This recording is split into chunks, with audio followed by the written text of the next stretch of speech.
दोस्तों, जनवरी 2022 में जब रूस ने यूक्रेन पर हमला किया तो हर तरफ से प्रिडिक्शन होने लगी कि शायद वर्ल्ड वॉर 3 का आगाज हो गया है और आहिस्ता आहिस्ता ये जंग पूरी दुनिया में फैलेगी।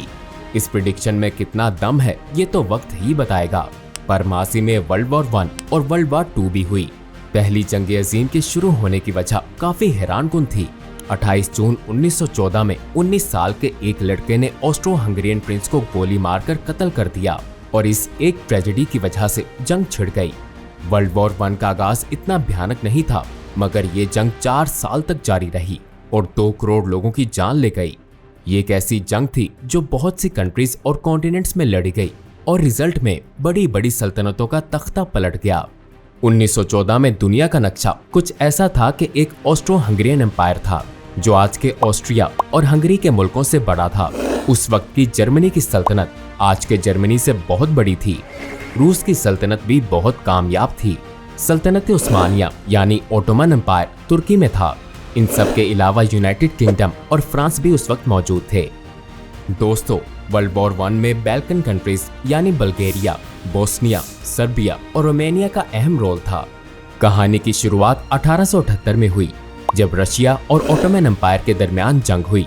इस लड़ाई में रशिया बैल्कन कंट्रीज का साथ दे रहा था।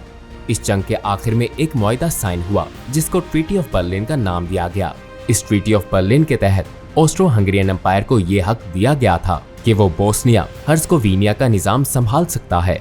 यहाँ ये जानना जरूरी है कि ऑस्ट्रो हंगेरियन एम्पायर के पास ये इख्तियार वक्ती था और बोस्निया हर्ज़गोविना दरअसल ओटोमन एम्पायर यानी सल्तनत उस्मानिया का हिस्सा था। मामला उस वक्त बिगड़ना शुरू हुआ जब 1908 में ऑस्ट्रो हंगेरियन एम्पायर ने मुआहदे की खिलाफ वर्जी की और बोस्निया हर्ज़गोविना पर हमला करके इसको कब्जे में ले लिया। इस दौरान बल्गेरिया भी सल्तनत उस्मानिया के हाथ से निकलकर आजाद मुल्क बन गया। ऑस्ट्रो हंगरी के इस कब्जे की वजह से बोस्निया हर्ज़गोविना के लोग काफी गुस्से में आ गए। इसकी वजह ये थी कि ये मुल्क तकरीबन 400 साल तक सल्तनत उस्मानिया के कब्जे में रहा। इसके बाद जब ऑस्ट्रो हंगेरियन के कब्जे में गया तो वो लोग शदीद गुस्से में आ गए। सिर्फ वो ही नहीं बल्कि उनका हमसाया मुल्क सर्बिया भी उनके हक में एहतजाज करने लगा। दूसरी तरफ ऑस्ट्रो हंगेरियन एम्पायर के फॉरेन मिनिस्टर ने रशिया के फॉरेन मिनिस्टर से ये बात कर ली कि हम बोस्निया हर्ज़गोविना पर कब्जा करना चाहते हैं, लिहाजा मदाखलत ना की जाए। रशिया ने उनकी बात मान ली और साथ अपनी डिमांड भी पेश की कि हम इस्तांबुल पर कब्जा करना चाहते हैं, लिहाजा इसमें भी मदाखलत ना हो। उस वक्त तो दोनों इस मुआहदे पर मुत्तफिक हो गए, मगर रशिया ने बीच रास्ते में ऑस्ट्रो हंगरी का साथ छोड़ दिया। मसला उस वक्त हुआ जब रशिया में मौजूद स्लाविक लोग बोस्निया की आज़ादी के लिए एहतजाज करने लगे। बिलाखिर रशिया अपनी आवाम के एहतजाज की वजह से कमजोर होने लगा और मजबूरन उसे लोगों की सुननी पड़ी। वहाँ के फॉरेन मिनिस्टर ने सर्बिया को सपोर्ट करना शुरू कर दिया। 1909 में ऑस्ट्रो हंगरी ने इरादा किया कि अब वो सर्बिया पे कब्जा करेंगे, मगर वहाँ उनको जर्मनी की जरूरत पेश आई। इसी सिलसिले में ऑस्ट्रो हंगेरियन एम्पायर के फॉरेन मिनिस्टर ने जर्मनी से बात की कि अगर हम सर्बिया पे हमला करें तो क्या आप हमारी मदद करेंगे। जर्मनी ने साथ देने का भरपूर यकीन दिलाया। दूसरी तरफ जब रशिया ने फ्रांस से मदद मांगी तो फ्रांस ने साफ इनकार कर दिया। फ्रांस के इनकार के बाद जंग का खतरा टल गया, मगर इसके बाद बोस्निया हर्ज़गोविना में इनकलाबी तहरीक का आगाज हुआ। इस तहरीक का नाम यंग बोस्निया रखा गया। ये मूवमेंट स्टूडेंट्स की तरफ से चलाई गई और सर्बिया के लोग इनकी मदद करते थे। उनका मकसद आज़ादी हासिल करके सर्बिया के साथ मिलना था। 28 जून 1914 में ऑस्ट्रो हंगरी के प्रिंस बोस्निया सफर करने के लिए गए और वहां एक 19 साल स्टूडेंट गैव्रिलो प्रिंसिप ने उनका कत्ल कर दिया। इस वाक़े के बाद ऑस्ट्रो हंगेरियन एम्पायर की तरफ से सर्बिया पर जंग छेड़ दी गई। रशिया ने सर्बिया को बचाने के लिए जंग में कदम रखा और साथ ही जर्मनी ऑस्ट्रो हंगेरियन एम्पायर की मदद को मैदान में कूद पड़ा। पहले तो फ्रांस ने रशिया की मदद करने से साफ इनकार कर दिया था, मगर जब लड़ाई ने जोश पकड़ा और सब मैदान में कूदते नजर आए तो फ्रांस भी पीछे नहीं रहा और वो सर्बिया और रशिया को बचाने के लिए जंग का हिस्सा बन गया। अब यहाँ ये जानना जरूरी है कि वैसे तो इटली का मुआहदा ऑस्ट्रो हंगेरियन एम्पायर के साथ हुआ था, मगर वो मुआहदा कुछ यूं था कि अगर ऑस्ट्रो हंगरी पर हमला हो तो उनकी मदद की जाएगी, मगर उस वक्त तो मामला बरक्स था, यानी ऑस्ट्रो हंगेरियन एम्पायर पर हमला नहीं किया गया था, बल्कि इस मर्तबा वो खुद जालिम थे, यानी ऑस्ट्रो हंगरी और जर्मनी सर्बिया पर कब्जा करना चाहते थे। इस दौरान सल्तनत उस्मानिया और जर्मनी ऑस्ट्रो हंगरी की सपोर्ट में मैदान में उतर गई। यहाँ यूनाइटेड किंगडम ने भी मैदान में कदम रख दिया। तारीख बताती है कि इन सब मुल्कों की जंग में मदाखलत की वजह ये थी कि इनके दरमियान ट्रिपल अटांट के नाम अलायंस ट्रीटी साइन हो चुकी थी। इसकी वजह से बाद में यूएसए और जापान भी फ्रांस और बरतानिया की सपोर्ट में जंग का हिस्सा बन गए। मगर सवाल ये है कि इन तमाम मुमालिक ने आपस में जंग क्यों की? इसकी 4 वजूहात बताई जाती हैं: नेशनलिज्म, इंपीरियलिज्म, मिलिट्रिज्म और अलायंसेस। जब 1871 में बिस्मार्क ने जर्मनी को मुत्तहिद किया था तो वो नेशनलिज्म की बुनियाद पर किया था। नेशनलिज्म आखिर क्या था?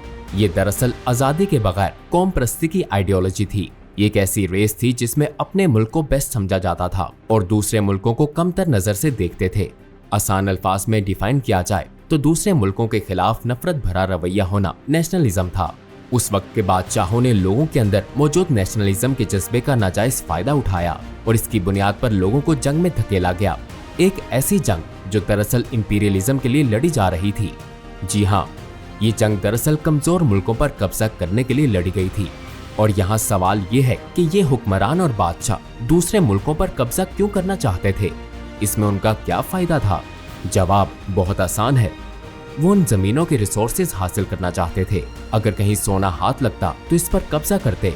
यहाँ एक अहम बात यह है कि इंपीरियलिज्म के लिए मिलिट्रिज्म का होना जरूरी था। ये लोग मिलिट्री पर बहुत पैसा खर्च करके फौज को ट्रेन करते थे ताकि दूसरे मुल्कों पर कब्जा कर सकें। उस दौर में ब्रिटिश की रॉयल नेवी उस वक्त की लार्जेस्ट नेवी मानी जाती थी। इसी की मदद से ब्रिटिश जमीन के बड़े हिस्से पर फैली सल्तनत को चलाता था।